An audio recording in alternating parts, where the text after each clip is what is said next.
Bismillahirrahmanirrahim. Assalamualaikum warahmatullahi wabarakatuh. Al-Fatihah ila ruhi sayyidina wa habibina wa syafi'ina Rasulillah Sayyidina Muhammad ibn Abdullah sallallahu alaihi wa ala alihi wa ashabihi wa azwajihi wa dzurriyyatihi. Inna Allah ya'li darajatin bil jannah wa yanfa'una bi asrarihim wa anwarihim wa ulumihim wa nafahatihim wa barakatihim di dini wa dunya wal akhirah. Faj'alna min hisbihim wa yarzuquna mahabbatahum wa yatawaffana ala millatihim wa yahjurna bi zumratihim ila afiyatin wa salamatin lahumul Fatihah. A'udzu billahi minasy syaithanir rajim. Bismillahirrahmanirrahim. Alhamdulillahi rabbil alamin arrahmanir rahim maliki yaumiddin. Iyyaka na'budu wa iyyaka nasta'in ihdinas siratal mustaqim siratal ladzina an'amta 'alaihim ghairil maghdubi 'alaihim waladdallin. Amin. Bismillahirrahmanirrahim. Nawaitu ta'alluma wa tadhakkura wa tadhkira wal ifadata wal istifadata wal hisala tamassuki bi kitabillahi wa sunnati rasulillah sallallahu alaihi wasallam wa du'a ilal huda wa dilalata alal khairi ibtigha'a mardatihi wa qurbihi wa thawabihi wa husnil khatimah ma'al lutfi wal afiyah salahil akibah.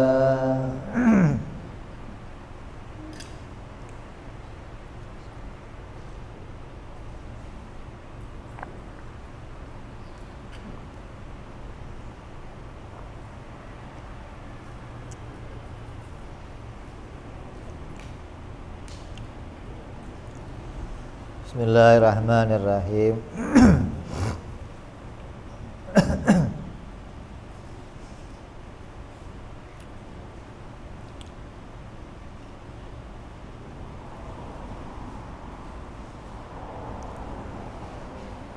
Bismillahirrahmanirrahim. Alhamdulillahirabbil alamin.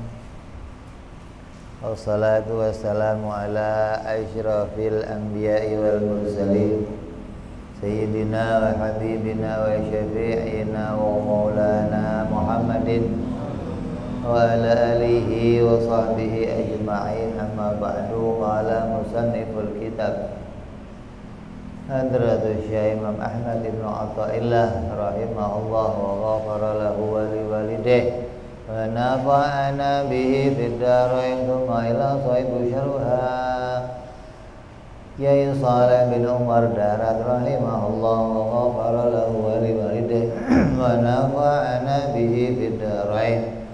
Allahumma aftah qulubana futuhal arifin wa bihikmatika wansur alaina birahmatika ya arhamar rahimin. Ila an qala. Masih pada hikmah yang ke-91. Anta ila hilmihi idza ataqtahu akhwaju minka ila hilmihi idza asaitahu. Engkau lebih membutuhkan kepada kemurahan Allah. Engkau lebih membutuhkan pada kemurahan Allah dikala engkau taat kepadanya dibandingkan ketika engkau berbuat dosa kepadanya.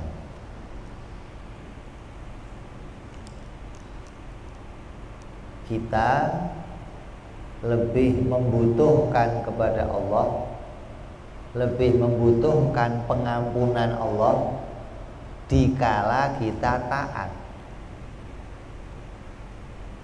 dibandingkan dikala kita maksiat. Orang umum memahami bahwa orang yang maksiat lebih membutuhkan ampunan Allah daripada orang yang taat. Ahli tasawuf kebalik, orang yang taat lebih membutuhkan ampunan Allah dibandingkan orang yang maksiat.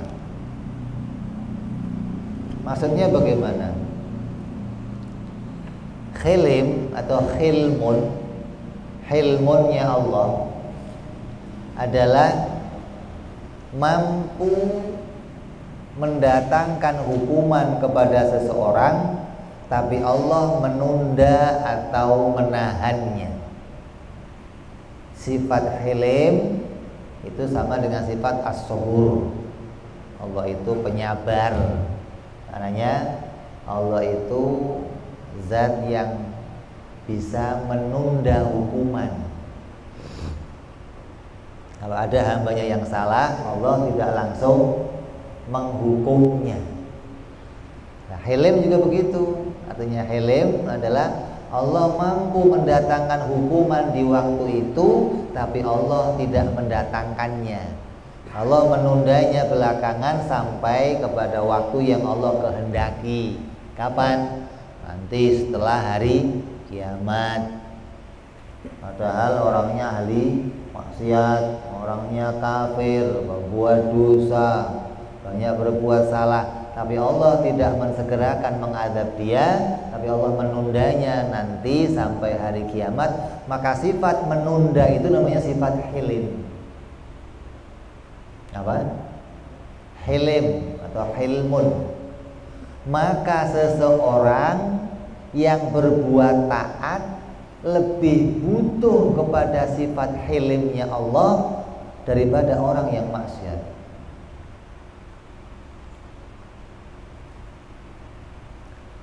Maka orang yang melakukan amal ibadah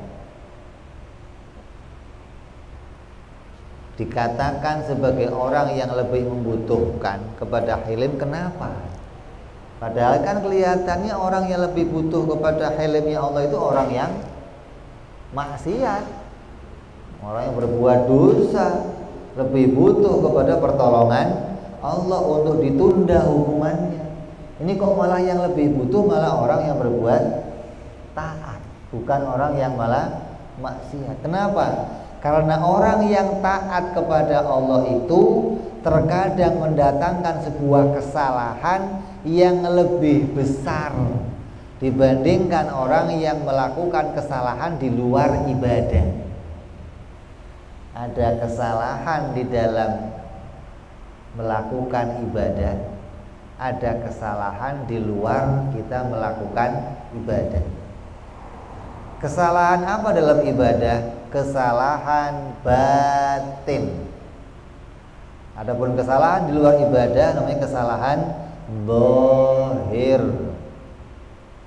Kalau salah zahir bentuknya seperti apa? Zina, maksiat, minum arak, kesalahan zahir. Ada pula kesalahan-kesalahan batin, dan kesalahan ini dikerjakannya bukan di luar ibadah tapi di dalam ibadah. Lagi ibadah kepada Allah ngelakuin maksiat. Gitu loh. Kalau di luar ibadah kamu ngelakuin maksiat, taubat. Ini lagi ibadah ngelakuin maksiat. Maka orang yang sedang ibadah kemudian dia bermaksiat lebih membutuhkan kepada hilimnya Allah dibandingkan orang yang tidak ibadah tapi ngelakuin maksiat. Kesalahan yang sering muncul ketika dikerjakan dalam ibadah adalah seperti contohnya riya. Orang yang riya itu berarti ibadahnya mengharapkan dilihat oleh selain Allah. Berarti ketika dia ibadah, dia tidak murni menghadap kepada Allah, atau pandangannya terbagi, sebagian untuk Allah, sebagian untuk selain Allah. Itu orang riya. Ya, ada orang yang ibadah tapi berbuat maksiat. Ada orang sholat ujub. Apa ujub itu? Hah? Kibir, kalau sombong kibir. Kalau ujub itu merasa bangga dengan amal ibadahnya. Oh, ternyata saya hebat ya, bisa sholat sekian rakaat. Ternyata saya hebat, bisa puasa seharian. Ternyata saya hebat, bisa baca, bisa jadi imam, suaranya didengar sama orang. Ternyata itu namanya ujub. Dia merasa bangga sama perbuatannya sendiri.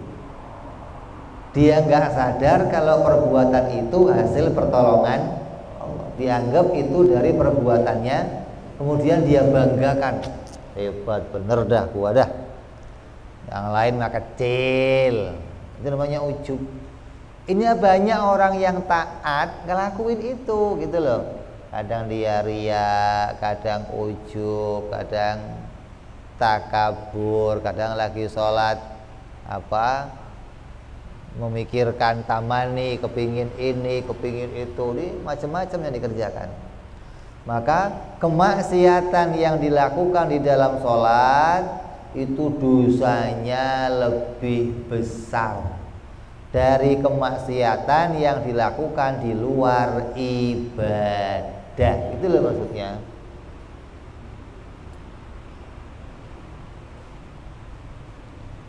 Jadi kesalahan batin itu adalah sebuah kesalahan yang lebih besar, melebihi berbagai kesalahan zahir. Disalah di batin itu porsinya atau tingkatannya melebihi kesalahan zahir. Seperti tadi riya, ujub, takabur, sombong, meremehkan orang lain. Ini maka yang demikian sangat ditakutkan. Berbaliklah keadaan dirinya dari yang tadinya berbuat ibadah menjadi seorang yang ahli maksiat, yang berbuat dosa yang besar. Dan dia sendiri tidak tahu kalau ibadahnya telah rusak. Dan dirinya dipenuhi dosa yang lebih besar, lebih berat lagi dari menganggap dirinya telah menjadi orang yang soleh. Ini tumpuk-tumpukan nih. Ini salahnya tumpuk-tumpukan. Udah ketika ibadah ngelakuin dosa, ya, waktu ibadah ngelakuin dosa apa? Riya, ujub, takabur, hasud. Ini dosa nih ketika ibadah hatinya ngelakuin perbuatan maksiat. Maka ibadah yang demikian menjadi ibadah yang tertolak pahalanya. Dia nggak dapat pahala tuh. Terus ketika dia menjadi orang yang ahli ibadahnya rusak, maka dia ngelakuin kesalahan di hatinya yang menghilangkan pahala, maka tiba-tiba dia nggak tahu itu. Dia nggak tahu kalau dirinya ahli maksiat. Terus dia merasa ibadahnya diterima oleh Allah dan dia merasa jadi orang yang soleh. Menganggap saya orang yang soleh, taat kepada Allah. Ibadahnya aja hebat, yang dibaca ini suratnya dibaca. Ini kebalik semua akhirnya. Dari maksiat hati yang dia nggak sadar, ibadahnya jadi hilang tanpa pahala. Tapi dia nggak tahu dia itu nggak berpahala. Dia merasa dirinya jadi orang yang soleh. Maka jangan kamu menyangka orang yang berzina itu lebih jelek daripada orang yang ibadah. Jangan kamu sangka orang yang zina, minum arak, judi itu orang yang jelek. Kalau mau dibandingkan, mestinya dibandingkan, bandingannya yang jelek sama apa? Sama yang jelek lagi. Kalau mau bandingin orang yang zina, bandingannya sama apa?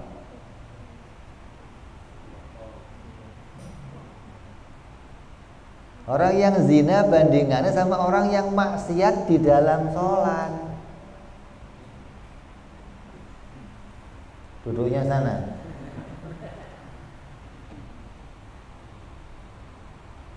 Orang yang minum arak, orang yang berbohong itu berdosa.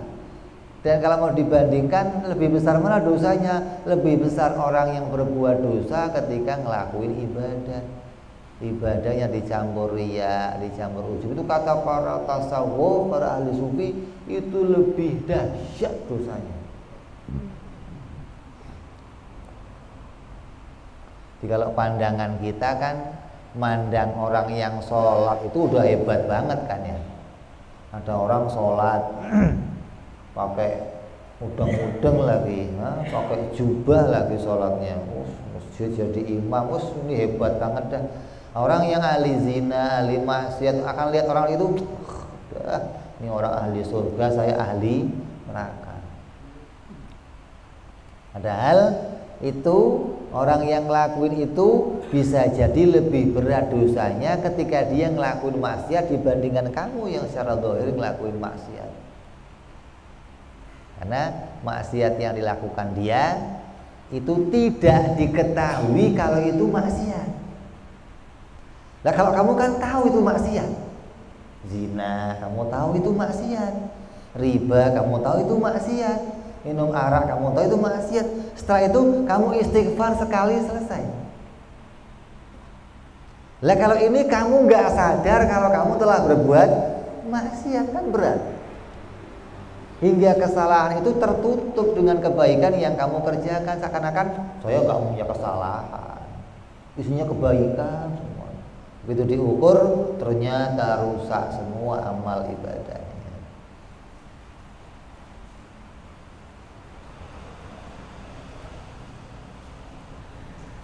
Jadi karena terkadang seorang yang ahli ibadah lebih jelek daripada pezina ketika tercampur dalam hatinya kemaksiatan dalam ibadah dan dia tidak bertaubat setelah berbuat maksiat itu. Ini yang berat.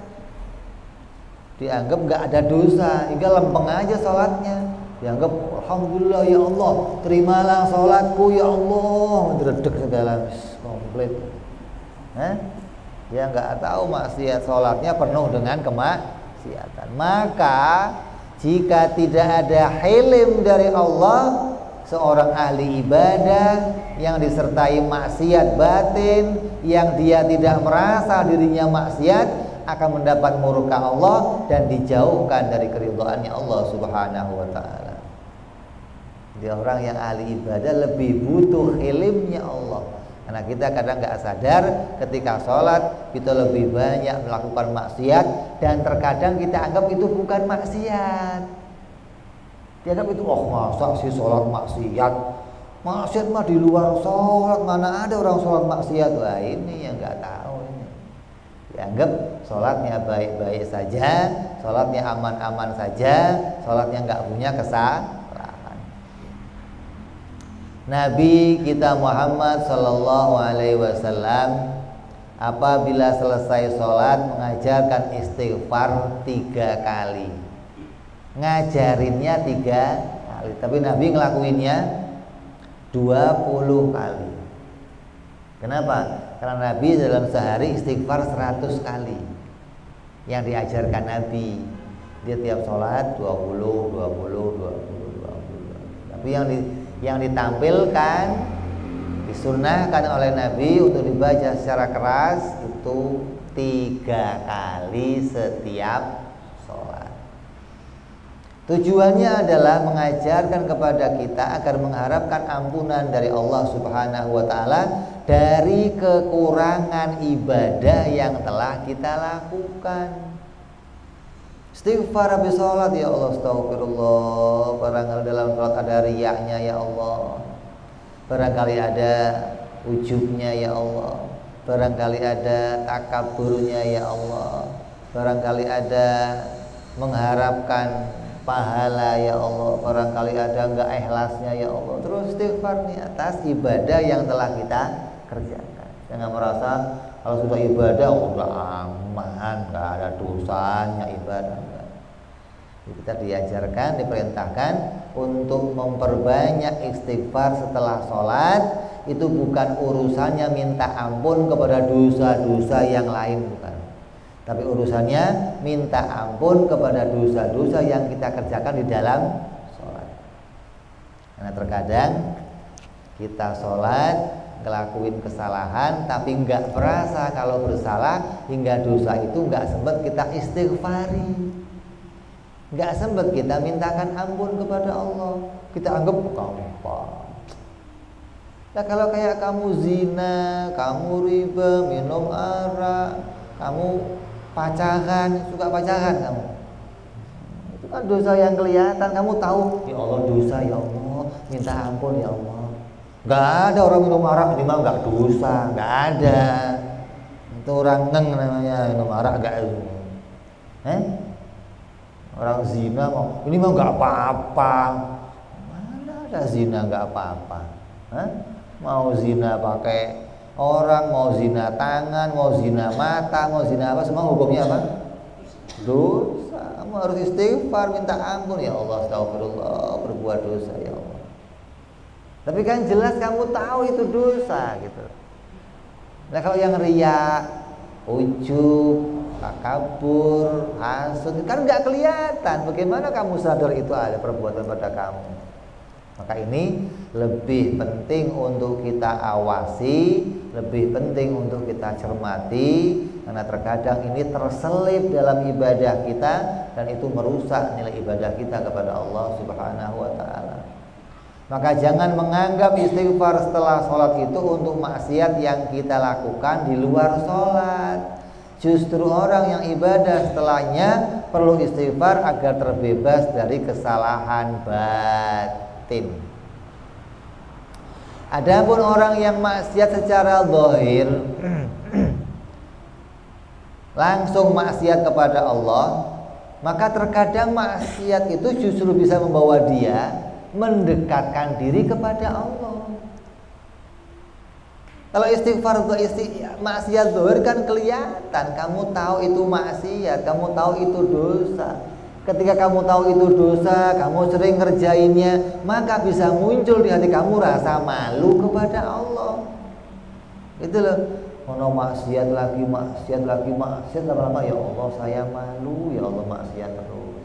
Terus muncul taubat, muncul rasa hina, muncul rasa malu, minta ampun kepada Allah, tidak mengulangi perbuatannya lagi, taubat dengan sungguh-sungguh hingga mendapatkan taufik dari Allah, mendapatkan inayah dari Allah, hidayah dari Allah, hingga dia kemudian diampuni dan dicintai oleh Allah Subhanahu wa taala, diangkat jadi wali-walinya Allah Subhanahu wa taala.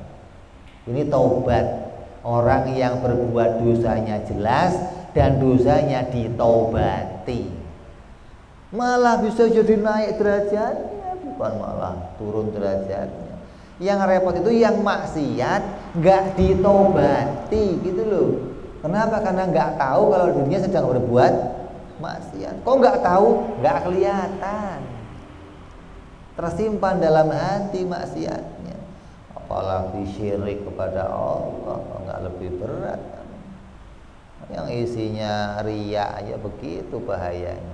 Yang isinya ujub begitu bahayanya. Gimana kalau isinya Mu'tazilah di hati kamu? Menganggap dirinya punya kekuatan, menganggap dirinya punya kemampuan, Allah mau udah caw, dadah, yang penting lu gua, nggak berat lagi yang begitu itu. Ini kemaksiatan yang demikian, orang-orang yang ahli maksiat zahir dan dia sadar pada kemaksiatannya, ditaubati maksiat itu, sungguh-sungguh tidak mengulangnya. Banyak orang-orang yang seperti ini malah jadi kekasih-kekasihnya Allah Subhanahu wa taala. Seperti contoh pada zaman Bani Israel, ada satu orang yang mulia dan satu orang yang sangat jahat. Ini ulama sama preman. Ulamanya ulama besar Bani Israel sama satu preman zaman Bani Israel yang sangat jahat. Suatu hari orang yang preman itu, yang jahat itu berjumpa dengan orang soleh dan memberikan salam dengan harapkan bahwa dia ketika dijawab salamnya bisa mendapatkan curahan rahmatnya Allah Subhanahu wa ta'ala. Pas ketemu orang alim, udah orang alim, Assalamualaikum Pak Kiai. Harapannya Kiai jawab Waalaikumsalam. Allah dapat doa dari Kiai gitu loh. Orang kan mendapat doa, mendapatkan ucapan salam kan dapat doa. Makanya kamu kalau sholat salam, Assalamualaikum warahmatullahi. Itu niatnya apa di hati? Mengucapkan keselamatan untuk semua orang yang di sana, orang muslim, semua siapa aja. Assalamualaikum. Dan yang di sana semuanya begitu. Termasuk imam, termasuk belakang, termasuk depan, termasuk yang kita doain itu. Assalamualaikum. Salam siapa? Terus ketika salam dia mengharapkan orang alim itu menjawab salamnya. Tapi justru sebaliknya, orang yang soleh tadi membuang muka. Begitu lihat preman yang salam, preman. Kalau kiai mah masih gua jawab, preman udah tatonya banyak, pakaian gak jelas, mulut bau arak, pakai salam lagi, jawabnya gede gua. Enggak, udah dia main lewat aja. Kalau saya nanti saya jawab salam, malah saya nggak dapat apa-apa, ini saya malah mendapatkan murkanya Allah nanti kalau saya jawab salamnya. Ini kata si soleh. Maka jauhkan dia dariku, karena nanti aku mendapatkan murka dari Allah karena berdekatan denganmu, kata dia. Maka pergilah orang jahat tadi menjauh dari orang yang soleh. Dia pulang ke rumah dalam keadaan sangat bersedih hatinya dan merasa menjadi orang yang sangat hina di dunia ini. Udah saya ini mah bajingan, udah pol bajingannya udah. Kiai aja nggak mau jawab salam saya, apa harus kucing yang jawab salam saya? Ini kiai nggak mau jawab salam saya, Allah. Dia merasa dirinya hina, penuh dosa, dia minta ampun kepada Allah. Maka di hari itu pula Allah mewayukan, Allah perintahkan seorang nabi untuk mendatangi keduanya, yang mana Allah perintahkan keduanya untuk memulai ibadahnya lagi. Dua-duanya dijadikan pom bensin dari nol. Yang soleh mulai dari nol, yang preman kira-kira enak mana? Itu mulai dari nol lagi. Yang soleh nangis kecer-kecer, ya Allah ampuni ya Allah, nggak ada, sudah nggak kepake, sudah dihapus. Mau ngomong apa itu? Lah yang ini preman, oh, alhamdulillah ya Allah, malah itu nol, ya Masya Allah. Oh, coba itu ya. Itu karena hatinya merasa hina, nggak pernah merasa mulia, nggak pernah merasa hebat, nggak pernah. Maka dikatakan apa dalam sebuah hadis, irhamu man fil ardi yarhamukum man fis sama. Kasihilah yang ada di bumi, maka kamu akan dikasihi kepada dari orang-orang yang ada di langit. Artinya siapapun yang di bumi, mau preman, mau kucing, mau anjing, mau tekek, mau siapa aja, kasihi. Kenapa? Dia makhluknya Allah. Bicara orangnya, bukan perbuatannya. Orangnya harus dikasihi, karena kita nggak boleh menghilangkan rasa kasih kita kepada hamba-hambanya Allah Subhanahu wa ta'ala, walaupun itu preman. Nggak boleh mata kita ngomong alah preman ini, nggak boleh. Kenapa? Itu hambanya Allah. Walaupun dia kafir, itu hambanya Allah. Walaupun ini Bani Israel Yahudi kecil, ini hambanya Allah. Yang kita benci apanya? Perbuatannya. Kenapa begitu? Andai dia nanti masuk Islam, sejahat apapun dia akan jadi saudara kamu. Hingga kamu nggak bisa membenci kepada orangnya. Ketika kamu benci orangnya, dia masuk Islam, hati kamu nggak akan akur sama dia. Ini orang, oh enak. Gara-gara orangnya yang kamu benci. Jadi orangnya nggak boleh dibenci, orangnya sama kayak tiang. Tiang ini, tiang itu sama aja tiangnya. Nggak ada bedanya tiang, orangnya sama. Nah, perbuatannya yang kita nggak seneng. Nah, lo nggak seneng perbuatan. Tapi kalau dia taubat, kamu kawan saya sekarang. Gitu. Hingga siapapun kita kasihi, karena mereka adalah hambanya Allah Subhanahu wa ta'ala. Maka dari mulai hari itu, yang soleh dihapus semua ketaatannya, yang maksiat dihapus semua dosa-dosanya oleh Allah Subhanahu wa ta'ala. Berkata seorang imam Abu Yazid Al-Bustami rahimahullah, orang yang maksiat zahir itu perlu satu taubat kepada Allah. Karena dia tahu itu bentuknya maksiat. Dia sadar itu maksiat, maka dia perlu satu istighfar kepada Allah, taubat kepada Allah dengan satu taubat. Tapi ahli ibadah perlu beribu-ribu taubat. Karena terkadang dia nggak tahu di sebelah mana dia maksiat, dia nggak tahu bagian mana yang dia kurang, bagian mana yang dia cacat, hingga dia perlu mintakan ampun kepada Allah di setiap bagian ibadah yang dia kerjakan. Maka lebih perlu minta ampun yang lebih banyak kepada Allah Subhanahu wa ta'ala. Maka kemaksiatan yang membuat seorang hamba itu hina, membuat rasa di hati hamba itu rendah, kemaksiatan yang seperti itu lebih baik daripada ahli ibadah yang merasa dirinya besar dan mulia. Kamu maksiat, rokok hukumnya apa? Kruh.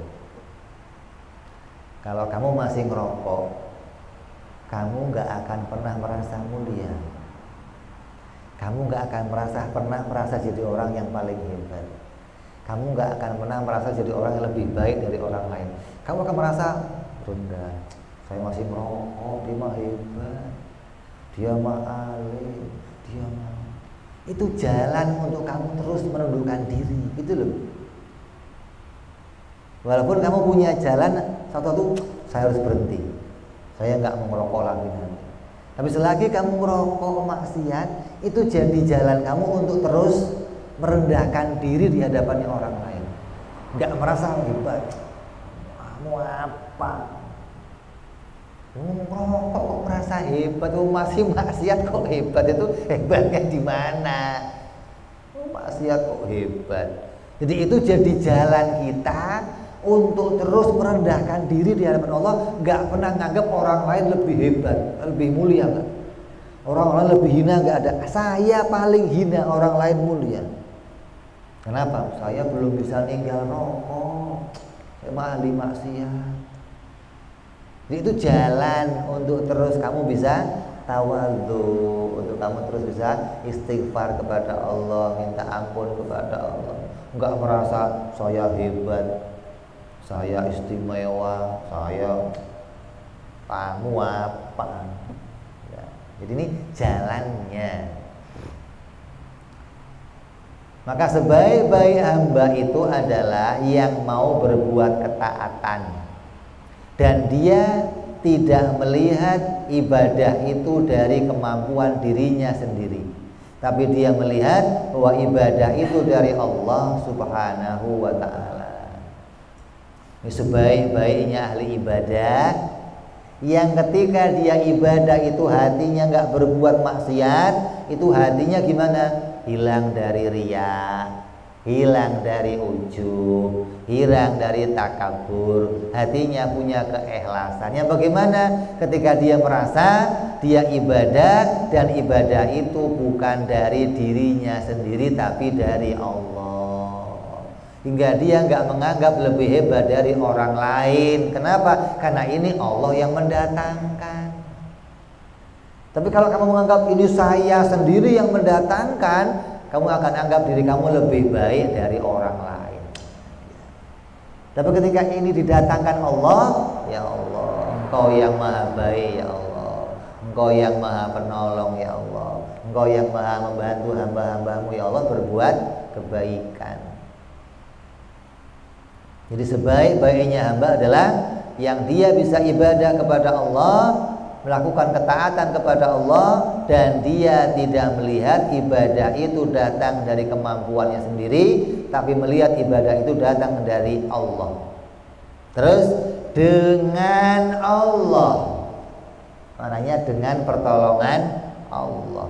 Terus karena Allah, karena perintahnya Allah Subhanahu wa ta'ala. Ini perintah Allah, atas pertolongan Allah, semuanya untuk Allah. Dan seburuk-buruk hamba itu adalah seorang hamba yang dia berbuat maksiat dan terus-menerus berbuat kemaksiatan hingga dia tertipu dengan sifat hilimnya Allah.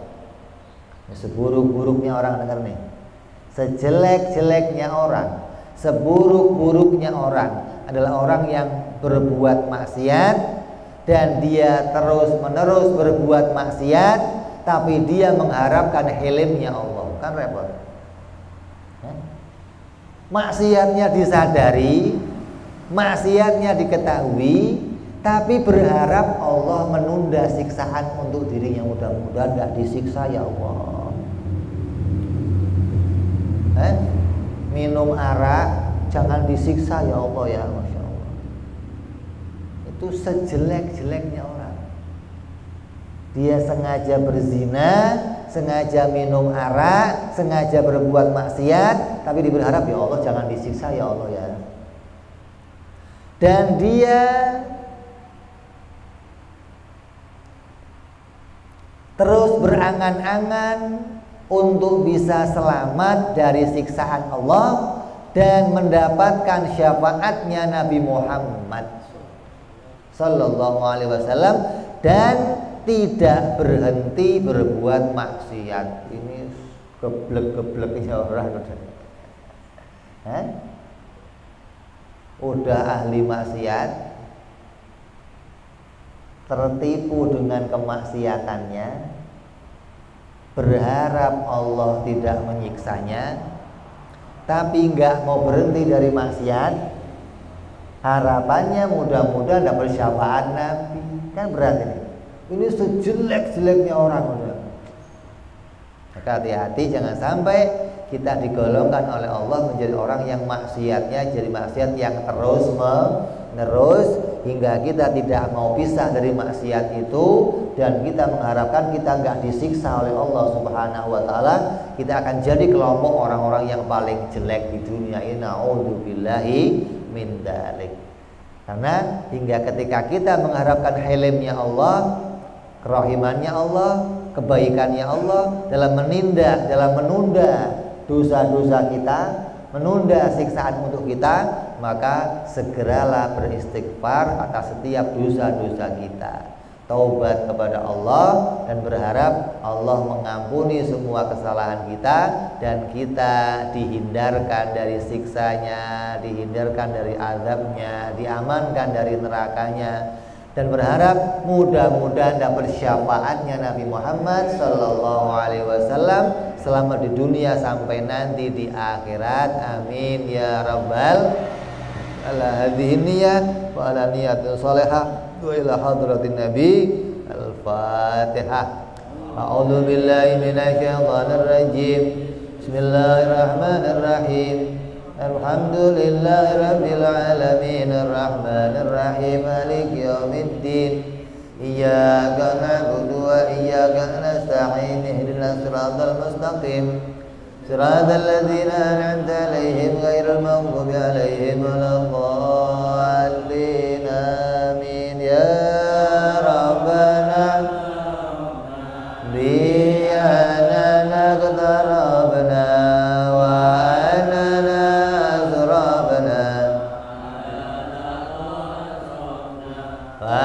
وتب علينا